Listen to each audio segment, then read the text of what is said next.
Welcome to my channel. If you're new here, my name is Kimberly Louise and I make faith-based content here on YouTube. If you're returning, thank you so much for coming back. I'm so glad that you're here. This morning is going to be really different. Today I am going to be reading from one of my absolute favorite devotionals. It's called Truth for Life by Alistair Begg.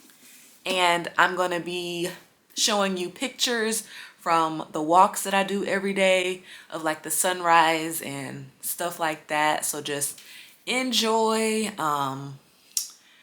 listen to it while you're getting ready for work, while you're on the way to work, while you haven't done your devotional for the day. So it's a quick listen and I hope you enjoy. God is big enough. Paul, standing in the midst of the Areopagus, said, "Men of Athens, what you worship as unknown, this I proclaim to you." Acts 17:22-23. We cannot declare the gospel of Jesus without understanding the doctrine of God. As J.B. Phillips writes in his book, Your God is Too Small, many men and women today are living often with an inner dissatisfaction without any faith in God at all. They have not found with their adult minds a God big enough to account for life. We must spare no fitting word than when we speak of God's character, of his grandeur, and of his glory made known. When Paul shared the gospel, he went to the religious, the commoners, and the intelligentsia alike, because he recognized that the good news of God was all-encompassing and sufficient for each of their concerns. We can learn from his approach, which was one that introduced listeners to God by identifying 5 key aspects of his nature. Number 1, God is the creator. He made the world while he himself is uncreated, standing distinct from his creation and outside of time. He is not a force, not even the greatest force of all, nor can he be contained or manipulated into a form of our own design. Number 2, God is the sustainer. He is the one who gives life and breath. The sustainer of life is not served by human hands, nor does he have need of sustenance. Number 3, God is the ruler. He commands the nations, history, geography, governments. The whole universe are under his control. No event takes our God by surprise. He sweeps into his purposes even the sinful acts of man.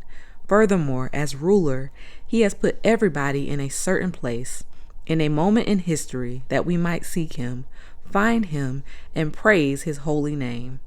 Number 4, God is the Father. Men and women are his offspring, Acts 17:28. And in the sense that he has given life to each human, starting with Adam, he is every human's father. He has created each of us in his image. We are moral beings made with a sense of right and wrong, and we are able truly to flourish only in relationship with him. And number 5, God is the judge. He has authority over all the earth. There will be a judgment day that is fair and final, when every injustice will be dealt with and all wrongs be put right. Indeed, God has already intervened in his son Jesus, and in Jesus' resurrection, he has declared Jesus' divine appointment as judge. It is God's kindness and forbearance that announces judgment so that before then we might repent and find forgiveness from him. God is big enough for, indeed, far bigger than anyone's interest in mere religion. He's big enough for you and me, for all our cares and our sorrows. He's big enough to satisfy every intellectual quest and big enough to deal with every emotional longing and ultimately big enough to live for. To the extent that you know God as he truly is, so will you live in glad obedience to him and speak with joyful confidence about him.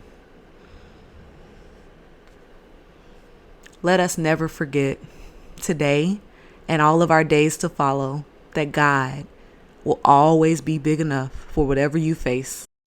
Thank you so much for joining me today for my first devotional. reading to you all. I hope you enjoyed it and that it has changed your day for the better and that you start your day on a good note, remembering that God is God and we are not. So we trust him and we let him do his thing. Bye, y'all. See you next week.